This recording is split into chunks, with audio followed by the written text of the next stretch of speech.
I am Captain Harish Puri of SS-31 course commissioned on 14th March 1981. I served in the army for 7 years and 8 months and I took release on 21st January 1989. What I basically want to say through this media is that short service commission in the army is a total disgrace for the nation.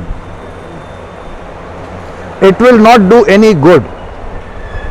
When we joined, the term was 5 plus 5, means 5 years compulsory service. After that, if considered, you will be given extension. फिर इन्होंने शुरू कर दी एक 7 plus 3 की scheme. वो बात वही बनी 5 plus 5 या 7 plus 3 साल तो हुए 10 ही. फिर कर दिया इन्होंने 10 plus 4. चलो वो जैसे भी सरकार ने सोचा, जो भी कोई उनकी वो थी, उसमें 14 के बाद कहते जी you will be recalled on duty and you will remain a reservist for 5 years.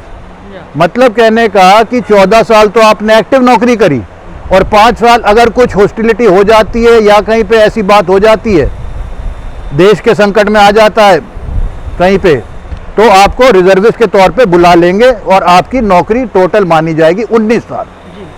जबकि उस टाइम पे लॉ था कि 20 साल क्वालिफाइंग सर्विस पेंशन लिए. तो मतलब ये 1 साल अपने कम इसलिए रखा कि शॉर्ट सर्विस कमीशन ऑफिसर को पेंशन ना मिले, पर वो नौकरी अगर पंजाब नेशनल बैंक में ले चुका तो बोलो आजा तेरे को गोली चलानी आती है. मतलब वो छोड़ के भी फौज वापस जाए, गोली चलाए, मर जाए, ये जिंदा आ जाए, पेंशन नहीं देंगे. ये इसकी विडंबना है शॉर्ट सर्विस कमीशन की. फिर लड़कियां भर्ती करी, विमेन एंट्री हुई, उधर फिर वो बबीता पुनिया केस लगा, कहीं निकाल दी गई. मैं आपको अब एक रियल टाइम हादसा बताता हूं. जब ये when women entry started, these girls were put, those who were selected in air force, उनको ग्राउंड ड्यूटी पे लगा दिया. जैसे जीएमआर एयरपोर्ट पे, भाई बैगेज चेक करो, पैसेंजर आता है उसकी टिकट देखो, ये करो वो करो. इस दौरान क्या हुआ, there was a lady Rekha, her surname Sukriti और something.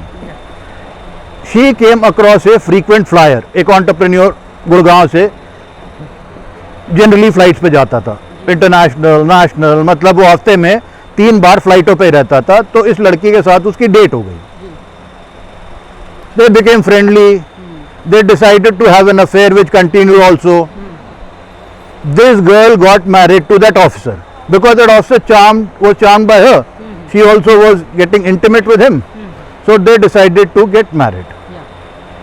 Now when the married life was around 4 years, or after her 9 years service, she carried a baby in her womb. Very right. In 10th year she comes to know she is not retained in the Air Force. Okay. Now what this gentleman says, he says, I thought you were a regular continuing officer in the Air Force. Both of us will be earning couple and we'll be able to run our family. But unfortunately you'll be laid off. So the marriage gets apart. Okay. Now look at the fate of that lady. Tragedy. A baby in a womb, and her career also has a dark side. Now where will that girl go or lady go? And she was told by her husband that 1 year separation qualifies for divorce. You find another partner, I'll find another partner.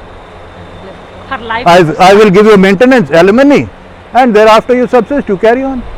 That lady decided thereafter not to get married. She caught her fortune, done whatever it was. She decided not to get married. And right now she is in Gurgaon as a GM of a company living in APG. So this is what Short Service Commission has done to women. You understand the apathy. This is not a normal thing. Had you taken her, her married life would have continued. Yeah, very right. So one dagger on her head has chopped off the bloody whole thing. Now one thing I may tell you again, ये जो 10+4 के आप ले रहे हो ना, और इनमें से कुछ तो आप निकालोगे. अब आपकी गरज है क्योंकि अब अफसर है नहीं. 100 में से आप 90 रखोगे, 10 को निकालोगे. आप मान लो 10 को निकालते हो.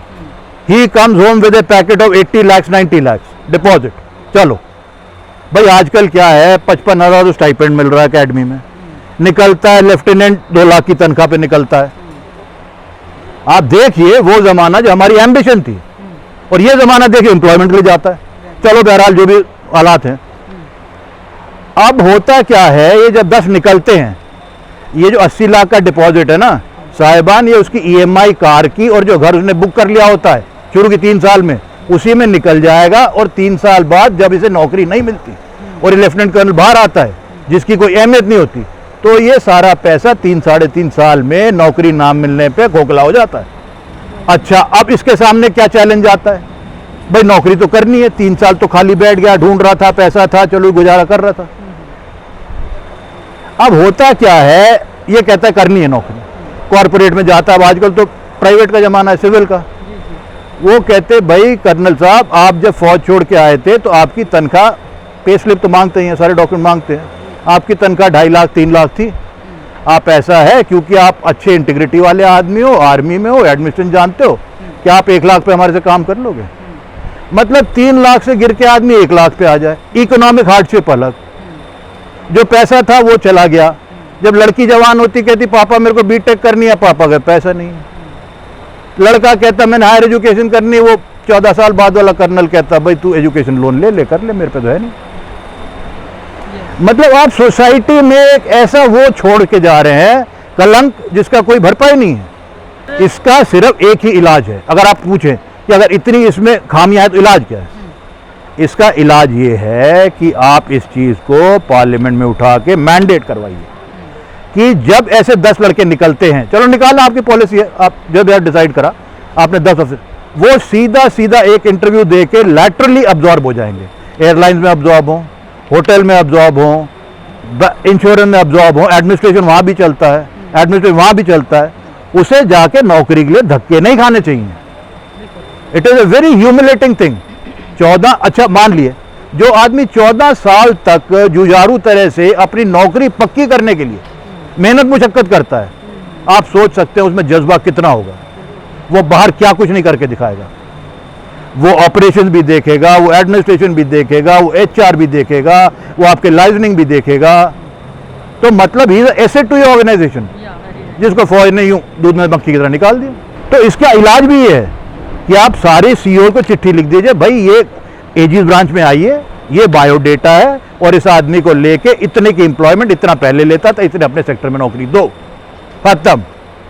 तब ये कीड़ा या घुन मर पाएगा, नहीं तो फिर ऐसा होगा वो डिप्रेशन में चला जाएगा, स्लीपिंग पिल ले लेगा, पता लगा कुछ साल बाद उस 7वें फ्लोर से उसने खुदकुशी कर ली।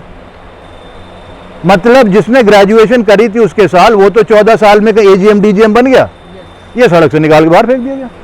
सुनिए, इसका उनको फायदा है, भाई हम तो लड़ाई लड़ 4 जो 14 में निकलेगा ना, उसे पता है कि 14 साल के OROP के टेबल के तहत मुझे कुछ मिलेगा, जो भी मिले 50, पर उसे एक श्योरिटी होगी कि मैं बिल्कुल सड़क पे नहीं आ गया, मेरे हाथ में महीने का 50-60 हज़ार तो आएगा, तो 2 खर्चे तो पूरे हो जाएंगे मेरे। तो इससे उसका भी भला है। जो नहीं रिटेन हुए 10+4 वाले जो हो गए वो तो फिर चलेगा मेन स्ट्रीम में। हमारा स्टेटस लेके चलिए ना, हम कोई वो तो है नहीं, कोई लोअर लेवल से तो आए नहीं, क्लर्क तो भर्ती फौज में नहीं हुए, क्लर्क ही हमने करी नहीं, डायरेक्ट ऑफिसर आए थे, राइट ऑफ बने, क्लास 1 गेजेटेड ऑफिसर है, आपने सेकंड लेवल गेजेट साइन किया प्रेसिडेंट ने हमारा। तो जब सिविल सर्वेंट 58 पे रिटायर होकर पेंशन लेता है, आप हमें 60 साल पे क्यों नहीं देते? और ये 60 भी आंकड़ा कैसे आया, इसके पीछे भी एक रीजन है। देखिए, जब ये हम 5+ वाली स्कीम निकल जाते थे तो हम 23 पे तो कमीशन होते थे, और 10 साल ये जोड़ लिए 33 हो गए। आप 35 साल तक आपको एक एज का लीवरेज मिलता है कि आप स्टेट के एग्जाम दे लें, प्रदेश सर्विस कमीशन के या IAS के दे लें, 2 साल का आपको वो age relaxation. The appropriate term is you get a relaxation of age of 2 years, 33 in army, 35 for civil service, 2 years, तो वो 58 में 2 काउंट करके 60 बनता है। इसकी जस्टिफिकेशन ये है, ये नहीं कि सीनियर सिटीजन हो गया दे दो, हर चीज पे जस्टिस, आपकी पॉलिसी तो है नहीं। आप आर्मी एक्ट इंस्ट्रक्शन S62 इस पे आपने चल के पार्लियामेंट मसौदा जाएगा। देखिए, हमारा ECHS का मुद्दा आपको पता ही होगा, 100 दिन कॉन्ट्रीब्यूट। हाँ, अब मैं आपको एक बहुत अहम बात बताता हूँ। इन्होंने बहुत सारी चिट्ठियां लिखने के बाद हमें 13 फरवरी 2020 को they gave us the status of ex serviceman, for which we had to get into numerous correspondence, write letters to Department of Ex-Servicemen Welfare, this, that, So after lot of correspondence, they said, okay, now you are an ex-serviceman. This means that a Jawan who joins army at the age of 18 and after completion of 15 years at the age of 33 when he comes out, he is considered ex-serviceman and he gets the benefit of pension and healthcare facility. Whereas in our case, from 13th of February 2020, 1.5 years gone by. It should have bloody automatically come. Why should we knock the doors of the court? भाई where is the doubt, where is the ambiguity in this? तो आप ये wait करें कचहरी से ले आए. भाई हर चीज कचहरी जाना है तो फिर हम आपको क्यों कुछ माने? कचहरी तो हमें भी आता, हम जा ही रहे हैं.